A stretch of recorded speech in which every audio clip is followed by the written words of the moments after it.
vocês não jogaram juntos a Copa de 2002, hein? Não, Denilson, essa resenha aí... Lá da Xícara, Denilson, pegar um café pra você daí. Cafezinho pra você. É verdade, Denilson. Por que eu não fui Por que convocado? você não jogou em 2002? É boa pergunta. Não, isso aí é uma história, é uma história longa. Em 2002, eu tava na Espanha já fazia muitos anos, né? E o futebol europeu, assim, de certa forma, para mim, a organização, enfim, das competições, o próprio futebol europeu, a Europa te muda, né? Eu, em 2002, eu fui em 92, eu estava na Europa há 10 anos, né? Eu não lembro se você vinha sendo convocado antes. Europa é outra parada. Eu não lembro assim, ali nessa época. Eu machuquei depois da Copa, fiquei um tempo sem voltar, e voltei em 97, nós ganhamos uma Copa América na Bolívia. Né? Aí em 98 eu machuquei um pouquinho antes da Copa, fui na Copa Ouro nos Estados Unidos, você tava, Jogamos muito tava, aquela Copa América. Jogamos muito, aliás, muito. Jogamos muito. Nossa E eu tava sendo convocado, depois que eu fiquei um tempo, quando o Vanderlei veio, eu fiquei sem ser convocado. E aí depois, quando o Filipão assumiu, o Filipão me chamou para a seleção. Né? Mas aí o Vanderlei sai depois da Olimpíada ali, né? O Vanderlei sai depois da Olimpíada, que perde contra a Nigéria, não foi? Isso, aí o Filipão assume ali até 2002. O Filipão assume. Aí o Filipão me convoca para a seleção, fiquei muito feliz de voltar para a seleção. Mas aí teve a situação da Copa América na Colômbia. Na Colômbia, 2001. Né? 2001. A Copa América, ela ia ser na Colômbia, em princípio. Aí tava toda aquela questão da violência. Das Farc. Aí o que aconteceu? Da Colômbia. Cancelaram a Copa América na Colômbia. Okay. Cancelaram a Copa América. Aí a Copa América ia voltar pro Brasil.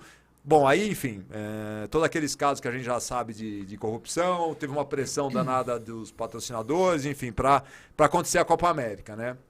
Aí gerou aquela discussão, pô, mas vai ter Copa América de qualquer jeito, tal, não sei o quê.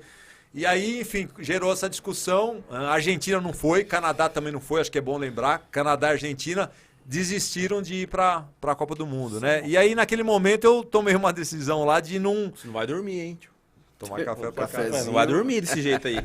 Nossa, Ricardinho, resenha tá Coca-Cola ou resenha, café? Resenha tá boa. Uia. E aí, eu tomei a decisão, Chico, de não ir para a Copa América. Eu entendo, enfim, na época o Filipão, claro, treinador, é normal, coitado, ficou chateado, ele não tinha nada a ver com isso, mas eu achei que o posicionamento correto do Brasil, até por ser uma liderança regional importante de um país, né? Era não disputar. Era assim, enfim, ou falar, por que uma competição ela tem que acontecer de qualquer forma? Se tem um ambiente... Porque assim, eu acho que uma competição ela deve ser... Aconteceu isso ano passado, Mauro. Não sei se você vai lembrar. Aconteceu Sim. agora recentemente, inclusive com os jogadores brasileiros, inicialmente dizendo que não seria legal jogar por causa da Covid, né? Sim. No ano passado, Sim. e depois voltando atrás, enfim, porque a competição acabou acontecendo. Acho que dá para fazer um paralelo aí, foi mais ou menos isso. A Copa América, porque no Brasil ela já tinha acontecido em 2019. E aí a de 20 tinha que acontecer porque, enfim, e aí acabaram fazendo ela de qualquer forma. Assim, pelo tempo que eu estava na Europa, Chico, assim, a visão que eu tinha naquela época era que, assim, a gente tinha muito para avançar como a gente tem, como organização, fora do campo, né? Porque aqui se critica muitas coisas aqui no Brasil com relação ao futebol. Mas aí quando você toma uma posição contra, todo mundo também critica, né? Eu falo assim, então naquela época para mim era tipo um protesto, assim, falar, caramba... Por que a gente não leva em consideração o que os jogadores pensam, ou seja, né? Então essa foi um pouco a posição, mas gerou maior confusão e eu era um cara que nunca tinha estado em muita polêmica assim na minha carreira, foi um barulho danado, Você né, se Chico? arrepende? É difícil falar de arrependimento, né? Quando a gente faz uma coisa assim, pelas convicções que você tem.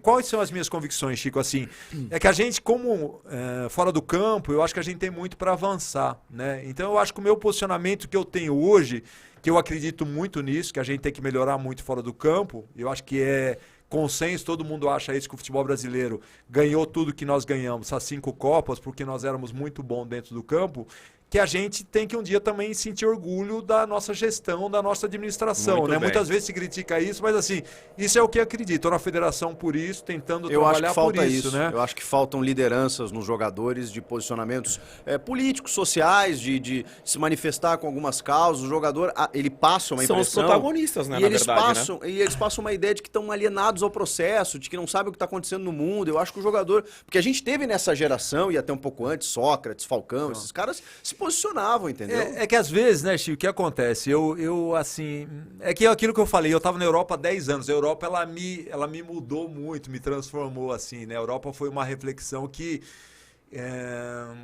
de pensar que os clubes, as entidades que organizam o futebol, elas estão, peraí, a gente quer organizar o futebol, a gente quer gerar riqueza, mas a gente também quer tratar de causas que são sensíveis à sociedade. Muitas vezes, o que os jogadores do posicionamento, o que o Neymar fala às vezes, provavelmente, vai repercutir mais às vezes do que o Bolsonaro, do que o presidente. Total. Então a gente acaba, isso é querendo verdade. ou não, tendo uma grande responsabilidade. Então acho que a gente pode ajudar a sociedade a ser melhor, dando bons exemplos. Por exemplo, a gente falava um pouco disso antes aqui. O Denilson hoje é uma referência na comunicação. O que o Denilson fala tem um peso enorme. Então, acho que a gente pode... Responsabilidade vocês Tem têm. uma muito grande responsabilidade. A gente pode, né, Denilson, Exatamente. ajudar a construir um país melhor. É importante a gente falar, a gente vive num país onde... como é que é? 1% da população, olha só, 1% da população detém 50% da renda do país. É um país absurdamente desigual. Total. A gente vai fazer de conta que não é assim, que a gente não deveria falar sobre isso. As mulheres em postos de liderança, os negros em postos de... Ou seja, Perfeito. vamos fazer de conta que não acontece nada disso, que está tudo certo. Até quando vai ficar fazendo de conta? Porque é um país que falta representatividade, entendeu? 54% da população é negra ou parda. E 5% ou menos do que isso estão em cargos de liderança, tem curso superior.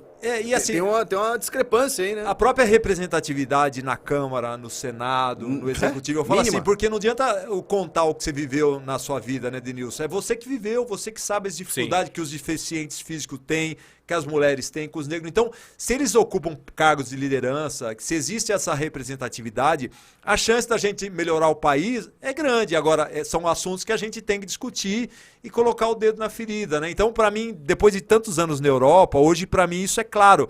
Eu acho que faz, para mim, muito sentido, por exemplo, estar na federação hoje, num cargo de liderança, a gente fala qual que é a diversidade que tem aqui, quantas mulheres têm cargos de liderança, quantos negros têm cargo de liderança, né? Então, a gente olha para as organizações e fala assim, peraí, nas empresas existe essa representatividade? Então, na época eu vim, a Europa, ela me mudou muito, né? Então, era um assunto que eu achava que tinha que discutir na época e me posicionar, entendeu, Denilson? Mas gerou muito questionamento, mas eu não me arrependo porque, assim, gerou muita reflexão e eu acho que é a nossa obrigação, estando certo ou não, a gente defender o que a gente acredita que é melhor para o país, né? Mas Enfim. isso te custou a Copa? Você acha que isso te custou a Copa? Puxa, é difícil falar isso, é difícil falar. Eu, assim... Filipão não gostou. Não, o Filipão não gostou, né? Mas assim, como tinha mais alguns jogos, eu acho que eu chegaria bem na Copa. Ele gostava muito de mim, do jogador das minhas características, né?